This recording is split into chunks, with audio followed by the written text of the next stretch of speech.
Olá, sejam todos bem-vindos a mais uma aula de História. Eu sou o professor Elvis e hoje chegou a vez de estudarmos a civilização egípcia. Vamos estudar o Antigo Egito, ok? Então, pegue lá a sua caneta, o seu papel, faça as suas anotações aí, tá?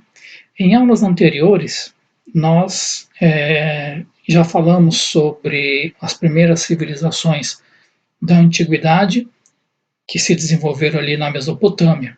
Tá? É importante que você saiba que o que nós estamos estudando aqui, o período histórico que nós estamos estudando, é a antiguidade, certo? Já estudamos a pré-história. Né? Pré-história é aquele período em que os seres humanos eles eram nômades, né? E é o período em que não existia a linguagem escrita, ok? Então, a antiguidade ele começa quando surge a linguagem escrita. Na antiguidade, os seres humanos deixam de ser nômades e eles se tornam sedentários. Tá? É nesse período em que surgem as primeiras civilizações, ok? E hoje nós vamos estudar uma outra grande civilização que começou também lá na antiguidade, ok? Então vamos lá. Bom, o Antigo Egito ele começa a se desenvolver às margens do Rio Nilo, tá? Se você olhar ali o mapa da África, continente africano, você vai ver ali que tem o Rio Nilo, tá? E é nesse rio, as margens desse rio, que começam a se juntar ali, a se aglomerar ali os povos, certo? Eles estavam em busca de quê? Em busca de fontes de água, para que eles pudessem praticar a agricultura. Tá? Então, alguns povos se estabeleceram lá na Mesopotâmia, às margens do rio Tigre e do rio Eufrates. Outros povos começaram a se reunir ali às margens do rio Nilo. E eles aproveitavam as águas do rio Nilo para poder praticar a sua agricultura. Tá? E aí esses povos eles foram formando comunidades.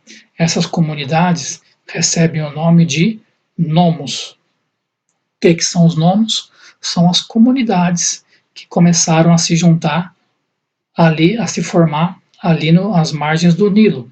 Tá? Cada nomo, cada comunidade tinha um líder, tinha uma pessoa que liderava lá, tá? E recebia o nome de nomarca. Nomarca é o líder da comunidade, tá? A pessoa que liderava os povos ali.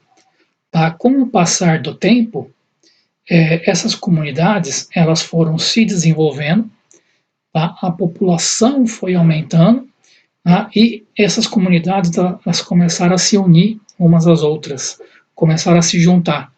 Tá? E da junção dessas várias comunidades é que surge dois principais reinos. Tá? O Egito ele se divide em dois reinos. Existia o reino do Baixo Egito, que ficava ao norte. Tá? O Baixo Egito ficava na região norte. Tá? E o reino do Alto Egito ficava ao sul. Ok? Então eram dois reinos diferentes, cada um tinha o seu próprio rei e viviam lá de forma independente. Até que um rei chamado Menés, tá? Ele é o rei aqui da região do Alto Egito, tá? Ele consegue anexar a região do Baixo Egito, juntos os dois, tá? Consegue conquistar ali, né? E da junção desses dois reinos é que surge o Império Egípcio. Tá? E o Menés ele se torna o primeiro faraó. O faraó é aquele que vai dominar sobre todo o Egito. Okay? E o Menés é o nome do primeiro faraó. Tá? E aí os historiadores, para poder melhor estudar a história do Egito, eles acabaram dividindo essa história em períodos históricos. Tá? Existem 3 períodos históricos na história do Egito. Existe o Antigo Império, o Médio Império e o Novo Império. Tá? Cada período é caracterizado por um grande acontecimento. Okay? Então, por exemplo, no Antigo Império, né, é o período histórico em que acontece a construção das pirâmides. Essas grandes construções aqui, né, que eu vou falar sobre eles mais para frente, né, então eles começam a surgir no período do Antigo Império. Okay? É também neste período em que o faraó, esse grande líder do Egito, ele começa a perder o poder. Tá? Os líderes das comunidades, eles começam a questionar o poder de Faraó, né? E por causa disso, o Faraó ele vai perdendo o seu poder, ok? E aí nós entramos no período histórico do Médio Império. Tá? Durante o Médio Império, o Faraó, que havia perdido o seu poder durante o Antigo Império, começa um processo de reconquista desse poder. Os faraós eles começam a reconquistar a importância que eles tinham, certo? E também é um acontecimento marcante do Médio Império a invasão dos povos íxos. Os íxos eram povos que habitavam no deserto, eles invadem o Egito, eles eram semitas, né? Eles invadem o Egito e eles dominam e ficam vários anos lá, um determinado tempo ali, tá, dominando o Egito, ok? O novo império ele se caracteriza pela expulsão dos íxos, tá? Os egípcios conseguem expulsar os íxos da sua região, tá? E depois disso o Egito ele passa por um período relativamente grande de prosperidade, tá? Mas aos poucos ele vai se enfraquecendo, tá? E quando o Egito enfraquece, ele começa a sofrer invasões dos povos assírios, dos povos persas, depois dos gregos e também pelos romanos. E depois disso, o Egito ele não consegue mais reconquistar toda aquela grandiosidade que ele tinha na antiguidade. Tá? É também uma grande característica do Egito a questão das pirâmides. Né? Pensou em Egito, você acaba lembrando das pirâmides. Tá? Então, o que são essas pirâmides? São os túmulos que eram feitos para os faraós. Os faraós, quando eles morriam, então eles eram mumificados. Por que fazia isso? O processo de mumificação era para preservar o corpo desse faraó, porque segundo a crença, segundo a religião dos egípcios, um dia aquele faraó ele iria reviver, ele iria ressuscitar. Então, quando ele ressuscitasse, ele iria precisar do corpo dele intacto. Então, quando aquele faraó morria, o corpo dele passava por um processo de mumificação com o objetivo de preservar aquele corpo pelo tanto de anos que fosse necessário. Tá? E eu trouxe para vocês aqui, para vocês darem uma olhada, como que era esse processo de mumificação. Tá? Nesse infográfico aqui, para mostrar passo a passo o que era feito com o corpo do faraó no processo de mumificação. Então, primeira coisa, pegava o corpo do faraó morto, né, e colocava ele sobre uma mesa de pedra. Havia lá 2 sacerdotes que iriam trabalhar em cima desse corpo. Então, primeira etapa do processo, o corpo do faraó era lavado com água do rio Nilo, certo? E depois disso, eles faziam um corte no abdômen do faraó e retiravam todos os órgãos internos. Tiravam o fígado, tiravam o estômago, tiravam as vísceras, tiravam o cérebro, okay? Enfiavam uma pinça ali nas narinas do faraó para poder remover o cérebro. Tá? Houve um período histórico na história do Egito onde eles usavam um ácido, pingavam ácido nas orelhas, né, no ouvido do faraó, né, e aquele ácido acabava corroendo o cérebro e saía aquele líquido pelos ouvidos, né? Espero que não esteja atrapalhando o café da manhã de ninguém, né? Com essa história toda. Mas, mas aí eles tiravam todos os órgãos do faraó, aqueles órgãos mais importantes, eles eram depositados nesses vasos que se chamavam cânopos. Os cânopos eram os vasinhos onde eles depositavam os órgãos mais importantes do faraó. Tá? E aqueles órgãos que não eram considerados importantes, eles depois juntavam tudo e jogavam no rio Nilo. Tá? Depois disso, pegavam o corpo do faraó, tá? E colocavam ele no sal. Tá? Eles cobriam o corpo do faraó com sal, que era para quê? Para desidratar aquele corpo. Tá? O corpo ficava parecendo lá uma carne daquelas carne seca, né? Salgada. Então, ficava tudo ressecado, ok? Que era para aumentar lá a questão da preservação do corpo, né?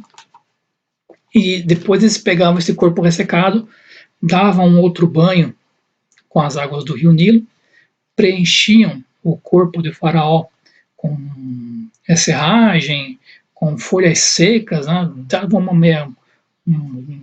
uma espécie de empalhe, né? Para ficar empalhado o corpo.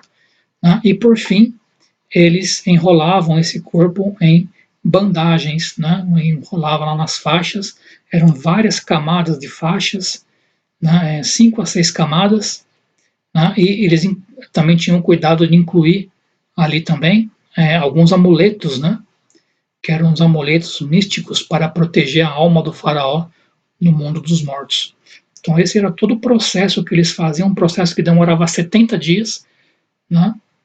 Eram 70 dias de trabalho para poder mumificar lá o corpo do faraó, e eles depositavam depois esse corpo numa caixa de madeira, e essa caixa de madeira depois eles iam para um sarcófago. Né? Aqui é a múmia de Ramsés II, né?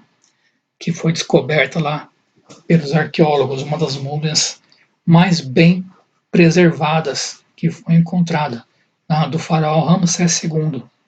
Está exposto no museu agora. Uma outra múmia, dessa vez aqui do Tutankhamon, tá? Um famoso faraó Tutankhamon, faraó menino. Ele era ainda criança quando morreu, né? Ele era faraó. E aqui o sarcófago dele feito de ouro maciço. Ok? Então eles pegavam essa múmia, né?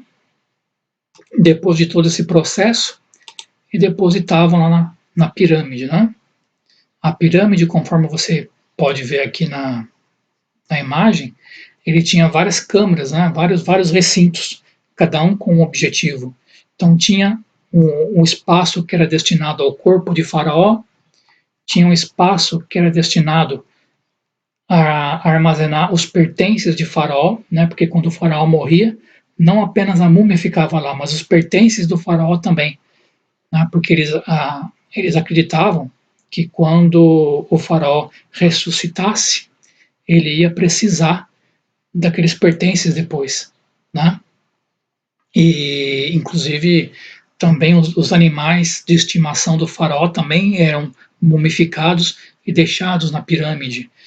Os arqueólogos já encontraram múmias de gato, múmias de cavalo, até de cavalo já encontraram, tá?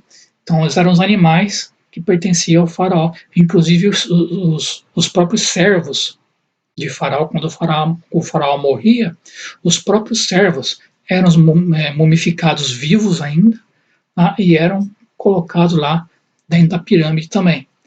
Tá? Um detalhe é que os servos eles não eram obrigados a fazer isso, eles mesmos se entregavam para ser mumificados de livre e espontânea vontade. Era a tradição, o costume deles, né?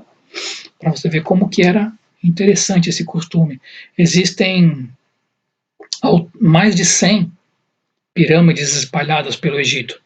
tá? Mas as mais famosas são as pirâmides de Kelps, Khafre e Mycerinus. Tá? São as 3 mais famosas pirâmides do Egito, que são essas 3 aqui, ó, Kelps, tá? Khafre e Mycerinus, ok? Que fazem parte lá também da lista das 7 maravilhas do mundo, né? Eu já apresentei para vocês na aula da Mesopotâmia uma das maravilhas do mundo, que é os jardins suspensos da Babilônia, né? Então, as pirâmides do Egito é um outro item dessa lista aí de 7 maravilhas do mundo, ok? Hoje as pirâmides já estão um pouco mais amareladas, né? Meio enferrujadas pela ação do tempo, né? Porque já são mais de 3.000 anos, né? Mas na época da construção delas, quando elas ainda eram novinhas, as pedras eram brancas, elas tinham uma aparência esbranquiçada, né? Então dava para ver de longe, brilhava. Era uma coisa assim muito bonita, realmente. Ok? Um outro aspecto importante também do Antigo Egito é a questão da escrita. Os egípcios tinham também a sua própria escrita. E eram 3 tipos diferentes de escrita. Eles tinham. Havia a escrita hieroglífica, né, os hieróglifos, que é uma escrita sagrada, né, que se baseava nesses desenhos, nessas imagens aqui. Cada desenho tinha um som, né, e eles combinavam, esses desenhos combinavam os sons para formar as palavras. Né? Então, os hieróglifos eram uma linguagem sagrada, somente os sacerdotes sabiam como utilizar essa escrita. Também havia um outro tipo de escrita que era a escrita hierática. A escrita hierática era usada em documentos da burocracia do Estado egípcio. Os documentos oficiais eram escritas em linguagem, em escrita hierática, que era uma simplificação, um jeito mais fácil de se fazer o hieróglifo. Tá?